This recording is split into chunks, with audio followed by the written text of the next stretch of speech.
Isa ka rin ba sa nangangarap na magkaroon ng negosyo balang araw?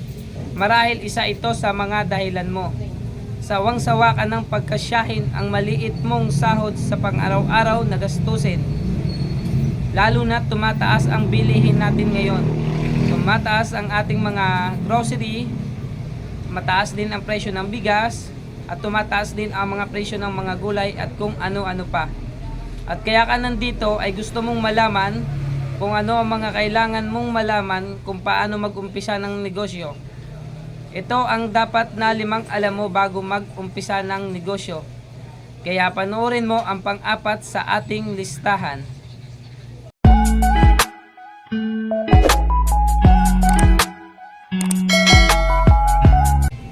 Magandang gabi mga kanegosyo. Kumusta naman po kayo dyan? Kumusta naman po ang ating mga negosyo? Kumusta po ang ating mga tindahan? Sana po ay tuloy-tuloy ang ating pag-asenso. Sana po ay tuloy-tuloy ang pagdami ng ating mga customer. Ngayon po ay araw ng Biyernes at ang oras po natin ay alas 10 na po ng gabi. Kanina po ang tanghali ay magbablog po sana o kaya lang ang ingay po ng aming kapitbahay. Nagbibideo okay po sila at sila ay nagkakantahan. Kaya ngayon lang po yung oras natin para makapag-vlog. So ano naman po ang pag-uusapan natin sa araw na ito o sa video na to? Pag-usapan po natin yung 5 alam mo bago mag-umpisa ng negosyo. Ang una po sa ating listahan, dapat malakas ang loob mo. Pag nasasabi mo sa sarili mo na magtatagumpay ka sa pangarap mong negosyo at nagbibigay sa iyo ng saya at sigla, kapag madalas mong sabihin sa sarili mo na nagtitiwala ka sa iyong kakayahan na ikaw ay magiging successful sa negosyo, tulad ng pagsasabi mo sa sarili mo na magtatagumpay ka sa negosyo, samahan mo lang ito ng isang magandang plano, sipag at tiyaga. Pangalawa sa ating listahan, ilista mo lahat ng negosyo na gusto mong umpisahan. Siguraduhin mo lang na ang negosyo mong uumpisahan ay bago sa market at wala pa itong mga katulad. At siguraduhin mo yung negosyo na uumpisahan mo ay magbibigay ng halaga at value sa mga customer na target mo. Kung ang target mo ay mga bata, siguraduhin mong ito ay nagbibigay sa kanila ng value. Kung ang target mo ay matatanda, siguraduhin mo din na magbibigay ito ng value sa kanila. O kung ang target mo ay yung mga nagtatrabaho, siguraduhin mo rin na ito ay nagbibigay ng value sa kanila. Sunod, alamin mo kung ano ang passion mo sa buhay o kung ano yung gusto mong gawin. At kung mayroon ka naman na alam o kung marunong ka magbenta, ay pwede ka nang magtayo ng sari-sari store business o tindahan sa inyong lugar. At kung marunong ka naman magluto, ay pwede mo na rin itong umpisahan. Pwede kang magtayo ng sarili mong karinderya. Pwede kang magtayo ng karinderya sa mga lugar na maraming tao. Sa lugar na maraming nagtatrabaho o sa lugar na labasan at pasukan ng mga nagtatrabaho. Pwede ito sa mga kanto. Pwede kang magtayo ng tindahan. Gawin mo, mag-alok ka rin ng mga bagay na hindi pa nila naaalok sa mga tindahan. Mag-alok ka rin ng mga serbisyo na hindi pa nila nagagawa. At umanap ka ng paraan o gumawa ka ng paraan kung paano ka mag-i-stand out sa kanila o paano ka makikilala sa inyong lugar. Giging isang advantage mo para makapagsimula ka ng negosyo. Siguraduhin mo lang na yung presyo ng iyong mga produkto ay hindi ito masyadong mahal o afford ito ng mga customer mo. Dahil kahit anong ganda ng mga binebenta mo, kung ito naman ay sobrang mahal at hindi nila kayang bilhin, ay lilipat pa rin sila sa ibang tindahan. Sunod, mag-obserba ka sa ibang mga negosyo na pwede mong tularan at pwede mong gayahin o higitan pa. Maaring maganda ang mga negosyong naiisip mo at nagtitiwala ka na magtatagumpay ka dito. Pero suriin mong mabuti kung talagang magiging successful ka sa negosyong napili mo. 3 sa ating listahan, planuhin mo kung magkano ang kapital na kailangan mo. Sa pagsisimula ng negosyo, kinakailangan talaga natin ng kapital.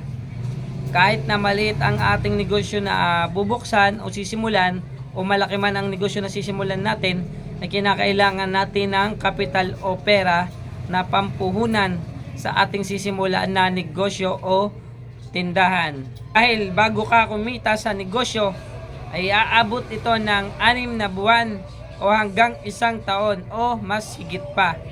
Ito yung 2 uri ng gastos na dapat alam mo. Una ay yung isang gastusan pero malaki ang puhunan natin kailangan. Ito yung pambayad natin sa pwesto, o ito yung pagpapatayo natin ng pwesto. Ito yung pangbili natin ng mga gamit o equipment na gagamitin natin sa paggawa ng produkto. O ito rin yung pambili natin ng mismo ng produkto na gagamitin natin. At ang pangalawa namang gastos na dapat nating malaman ay yung gastos natin sa buwan ng bayad ng ating pwesto o ng ating inuupahan. Dito rin pumapasok yung mga bayarin natin sa tubig, sa kuryente, at sa internet kung meron tayong internet sa ating mga negosyong uumpisahan.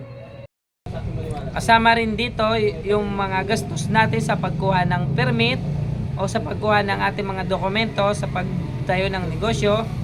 At syempre yung marketing strategy natin.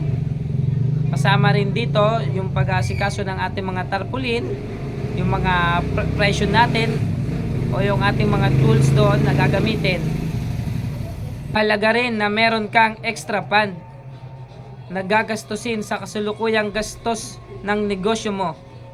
Therefore, sa ating listahan, willing kang magsakripisyo. Mga kanegosyo, lagi lang natin tatandaan na hindi makukuha sa mabilis na panahon ang pag-unlad sa ating negosyo. Marami tayong bagay na kailangang tiisin. Marami tayong bagay na kailangang pagpasensyahan. Marami tayong pagsubok na pagdaraanan. Kaya pag naubos ang ating budget o nalugi tayo sa umpisa, ay mahalaga na meron kang extra fund o pag may emergency nangyari sa iyong negosyo ay meron kang makukuha para mapanatili ang negosyo mo.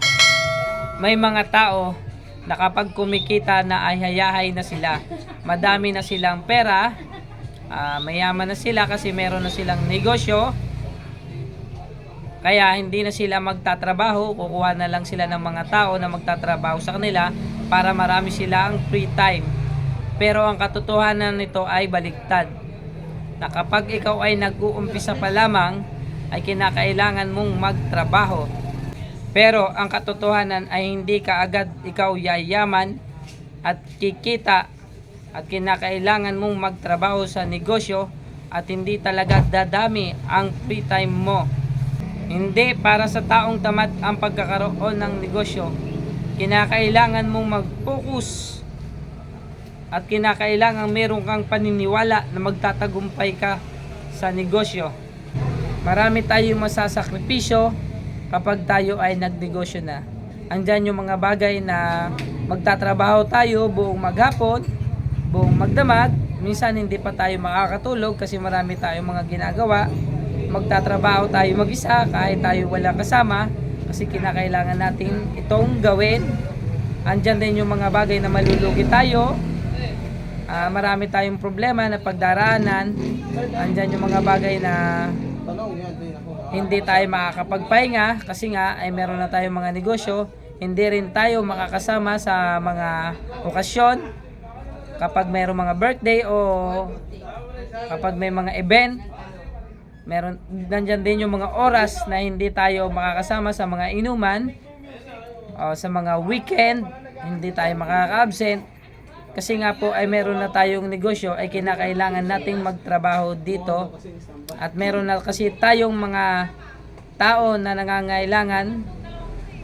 May mga tao na o empleyado tayo na pinapasahod. Kaya sa imbes na tayo ay gumala, magtatrabaho na lang tayo para sa kanila o para sa ating negosyo. Panglima, kanegosyo, take action. Siyempre mga kanegosyo, hindi lang puro plano ang gagawin mo. Kinakailangan mo rin ng aksyon. Dahil kahit anong ganda ng plano mo, kung hindi mo ito gagawin, hindi rin ito malalaman.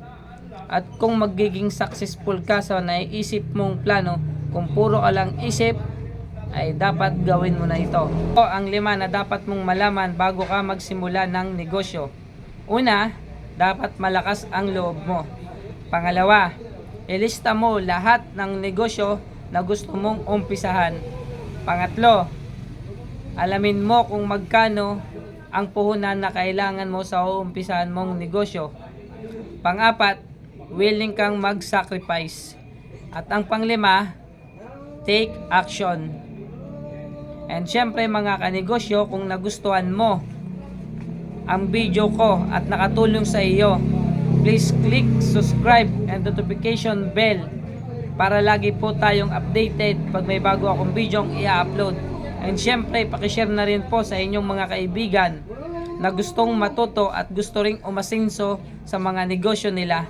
At syempre, maraming salamat po sa inyong lahat mga kanegosyo. Lagi lang po nating tatandaan na kailangan lang po natin ng sipag at tiyaga at aasinso rin po tayo sa ating mga negosyo.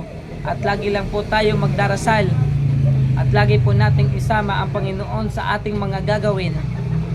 At maraming salamat kanegosyo. Kita-kita na lang ulit po tayo sa susunod kong vlog. Ingat po tayo. Bye-bye!